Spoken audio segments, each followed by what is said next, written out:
संसद की कार्यवाही के दौरान बुधवार को मतलब 13 दिसंबर को उस वक्त अफरा तफरी मच गई जब दो संदिग्ध विजिटर गैलरी से लोकसभा में सांसदों के बीच पहुंच गए और उनके हाथ में स्प्रे था। उन संदिग्धों ने इस स्प्रे का इस्तेमाल भी किया, कुछ नारेबाजी भी की। फिर उसके बाद लोकसभा की कार्यवाही को स्थगित कर दिया गया। पर संसद भवन में ये जो कुछ भी हुआ उसके लिए कौन जिम्मेवार? मैं कुछ अहम बातें आपके सामने इस वीडियो के माध्यम से रखूँगा।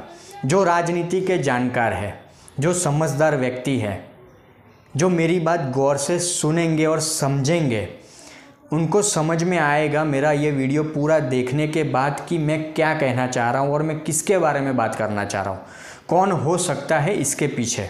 बस आप ये वीडियो पूरा देखें और अगर ये वीडियो आपको पसंद आता है तो इसे लाइक करें और शेयर भी करें। अब 22 साल पहले 13 दिसंबर 2001 को संसद पर एक बड़ा हमला हुआ था, आप सबको पता ही होगा। सुरक्षा कर्मियों के साथ करीब 9 लोग इसमें मारे गए थे और करीब 18 लोग घायल हुए थे। एक खौफनाक दिन था ये। अब 22 साल बाद इसी दिन संसद में ऐसा कुछ होता है तो इसको लेकर कई सारी बातें बाहर आएगी। जितने मुंह उतनी बातें, लोग अलग अलग तरह की बातें करेंगे कि ये हो सकता है, वो हो सकता है।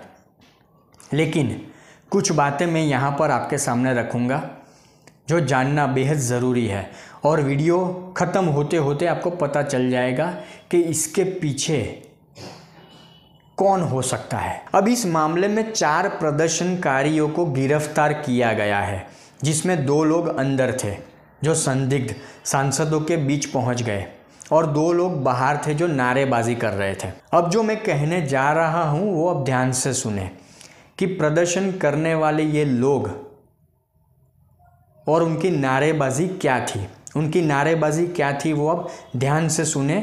मैं आपको पढ़कर सुनाता हूँ कि कोई गलती ना हो जाए कि उनकी नारेबाजी क्या थी। अब ज़रा ध्यान से सुनिएगा कि उनकी नारेबाजी थी, तानाशाही नहीं चलेगी, मणिपुर को इंसाफ दो, संविधान बचाओ, महिलाओं पर अत्याचार नहीं चलेगा, भारत माता की जय, तानाशाही बंद करो,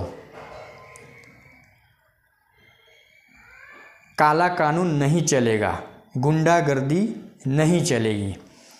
इस तरह के नारे इन प्रदर्शनकारियों के थे। और दूसरी घटना जो नोटिस करने वाली है वो आप सुनिए कि ये घटना करीब 1 बजे, दोपहर को 1 बजे हुई। जैसे ही लोकसभा का पूरा व्यू टेलीकास्ट होने लगा वैसे ही 2 संदिग्ध वहाँ पर कूद गए। अब ये जो घटना थी उससे आप समझिए कि उनका इरादा क्या था। उनका इरादा साफ था कि ये घटना चंद सेकंडों में मीडिया में आनी चाहिए, बड़े लेवल तक जानी चाहिए, सिर्फ देश नहीं पूरी दुनिया में इसकी चर्चा होनी चाहिए। और जो प्रदर्शनकारियों का नारा था, मणिपुर को इंसाफ दो, तानाशाही नहीं चलेगी, संविधान बचाओ, गुंडागर्दी नहीं चलेगी, काला कानून नहीं चलेगा, इस तरह की जो नारेबाजी थी, आप सब मेरी इस बात को गौर से सुनिएगा, समझने की कोशिश कीजिएगा कि इस घटना के साथ साथ हम 11 महीने, ज़्यादा नहीं सिर्फ 11 महीने पीछे चलते हैं जब 2023 की शुरुआत हुई। अब आप देखिए 2023 की शुरुआत हुई, 2023 ऑलमोस्ट अब ख़त्म होने आया। जब 2023 की शुरुआत हुई तब से लेकर आज तक, प्रेजेंट डे तक, नरेंद्र मोदी की सरकार को बदनाम करने के लिए क्या नहीं हुआ? आप बताइए क्या नहीं हुआ? Hindenburg, Adani, BBC documentary, Manipur को लेकर कई बातें, देश की एक बड़ी राजकीय पार्टी, उसके एक नेता जो विदेश में जाकर नरेंद्र मोदी की सरकार के बारे में न जाने क्या क्या बोलते हैं, देश की छवि को खराब करने की कोशिश करते हैं। मतलब 2023 शुरू हुआ आज तक देश में कई एजेंडा, कई प्रोपोगेंडा चलाए गए नरेंद्र मोदी की सरकार को बदनाम करने के लिए, क्योंकि 2024 में लोकसभा के चुनाव हैं और उसके साथ साथ 2023 में करीब 9 राज्यों में विधानसभा के चुनाव थे। अब 2023 में जितने भी एजेंडा, जितने भी प्रोपोगेंडा नरेंद्र मोदी के खिलाफ चलाए गए, सारे फेल हुए। मैं किसी नेता या पार्टी का नाम नहीं लूँगा, आप समझदार हैं, आप समझ जाएंगे कि सारे एजेंडा नरेंद्र मोदी के खिलाफ फेल हुए, सारे प्रोपोगेंडा नरेंद्र मोदी की सरकार के खिलाफ फेल हुए। यहाँ तक कि विधानसभा चुनाव में करारी हार हुई। आप समझ जाइए मैं किसकी बात कर रहा हूँ। यहाँ तक कि 2024 में फिर एक बार, तीसरी बार देश में नरेंद्र मोदी की सरकार और भी ज़्यादा बहुमती से बनने जा रही है।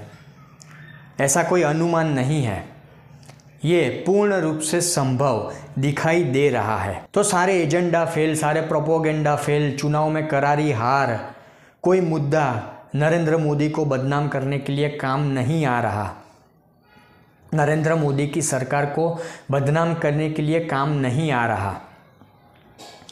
तो जिस तरह से इस वीडियो में प्रदर्शनकारियों की नारेबाजी को मैंने आपको, प्रदर्शनकारियों की जो नारेबाजी थी उसके वो मैंने आपको बताई,